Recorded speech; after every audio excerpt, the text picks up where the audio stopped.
ना अफवाहें, ना सनसनी, ना हवा हवाई बातें,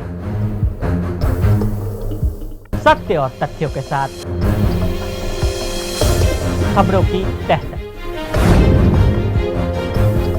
कांग्रेस का मानव संसाधन बनाम मोदी का शिक्षा मंत्रालय। इंदिरा गांधी की हत्या के बाद कांग्रेस को रिकॉर्ड बहुमत मिला। जवाहरलाल नेहरू के प्रपौत्र इंदिरा गांधी के बेटे राजीव गांधी ने देश की सत्ता संभाली। 1984 में जब राजीव गांधी प्रधानमंत्री बने तो वह देश की व्यवस्था में काफी बदलाव लाना चाहते थे। सत्ता संभालने के 1 साल के बाद ही राजीव गांधी सरकार ने शिक्षा मंत्रालय को मानव संसाधन विकास मंत्रालय में तब्दील कर दिया। उस वक्त वह कई सलाहकारों से घिरे रहा करते थे।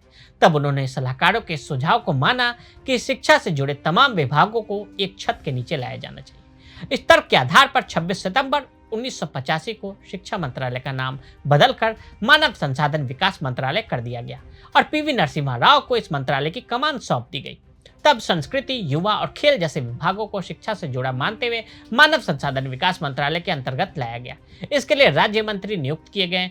इसके अगले वर्ष नई राष्ट्रीय शिक्षा नीति लागू की गई। इसके तहत पूरे देश में उच्च शिक्षा व्यवस्था का आधुनिकीकरण और विस्तार हुआ।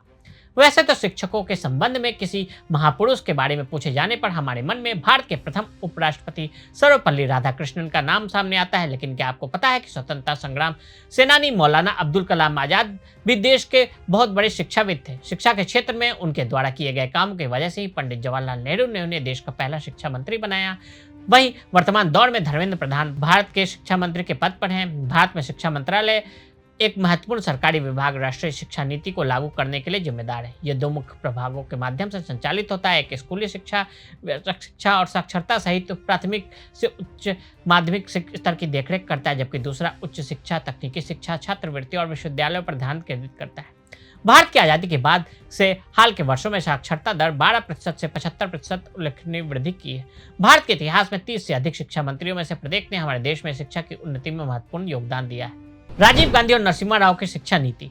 1986 में राजीव गांधी सरकार ने राष्ट्रीय शिक्षा नीति लेकर आए। नीति का मकसद महिलाओं, अनुसूचित जाति, अनुसूचित जनजाति और अन्य पिछड़े वर्ग के लोगों को शिक्षा में समान अवसर मुहैया कराना था। नीति के तहत ओपन यूनिवर्सिटी खोलने की शुरुआत भी की गई। नतीजा Indira Gandhi national open university सामने आई। ग्रामीण शिक्षा के विकास पर जोर देने की बात भी जोर शोर से की गई। इसमें कंप्यूटर और पुस्तकालय जैसे संसाधनों को जुटाने पर जोर दिया गया। राष्ट्रीय शिक्षा नीति 1986 में देश के शिक्षा के विकास के लिए व्यापक ढांचा पेश किया गया। शिक्षा के आधुनिकीकरण और बुनियादी सुविधाएं मुहैया कराने पर जोर रहा। पिछड़े वर्गों, दिव्यांग, अल्पसंख्यक बच्चों की शिक्षा पर अधिक ध्यान दिया जाना चाहिए। इस शिक्षा नीति में प्राथमिक स्तर पर बच्चों के स्कूल छोड़ने पर रोक लगाने पर जोर दिया गया और कहा गया कि देश में गैर औपचारिक शिक्षा के नेटवर्क को पेश किया जाना चाहिए। साथ ही 14 वर्ष की आयु के बच्चों को शिक्षा को अनिवार्य किया जाना चाहिए। महिलाओं के मध्य अशिक्षा की दर को कम करने के लिए उनकी शिक्षा पर अधिक जोर दिया जाना चाहिए। उन्हें विभिन्न शैक्षणिक संस्थानों में प्राथमिकता दी जाए। साथ ही व्यावसायिक और तकनीकी शिक्षा में उनके विशेष प्रावधान किए जाए। मोदी सरकार लेकर I knew education policy 2020। Bharat में जैसा शिक्षा का पैटर्न है और जैसी जटिलताएं हैं, इसमें लंबे समय से मांग की जा रही थी कि कुछ अहम परिवर्तन किए जाएं और इसको मॉडिफाई किया जाए। तो वे तमाम लोग जो भारतीय शिक्षा पद्धति और उसके नियमों से अब तक संतुष्ट नहीं थे, उनको सरकार ने बड़ी राहत दी। नई शिक्षा नीति पर जिस बात को लेकर सबसे ज्यादा बहस हो रही थी वो कि अब इसके दायरे में स्कूली शिक्षा, उच्च शिक्षा के साथ एग्रीकल्चर, चिकित्सा शिक्षा और टेक्नोलॉजी एजुकेशन को भी जोड़ दिया गया। आजकल चूंकि पढ़ाई के बाद छात्रों को नौकरी हासिल करने में खासी दुश्वारियों का सामना करना पड़ता है, इसलिए माना वही जा रहा है कि इस नई शिक्षा नीति से यह संकट दूर होगा और छात्रों को रोजगार मिलने में आसानी होगी। बता दें कि नई शिक्षा नीति का मुख्य उद्देश्य छात्रों को पढ़ाई के साथ साथ किसी लाइफ स्किल से सीधे जोड़ना है। अगर आप भी लेना चाहते हैं देश दुनिया की तमाम जानकारी तो आज ही सब्सक्राइब करें हमारे चैनल को। साथ ही नीचे दिए बेल आइकन को जरूर दबाएं ताकि हर अपडेट आप तक पहुंच सके।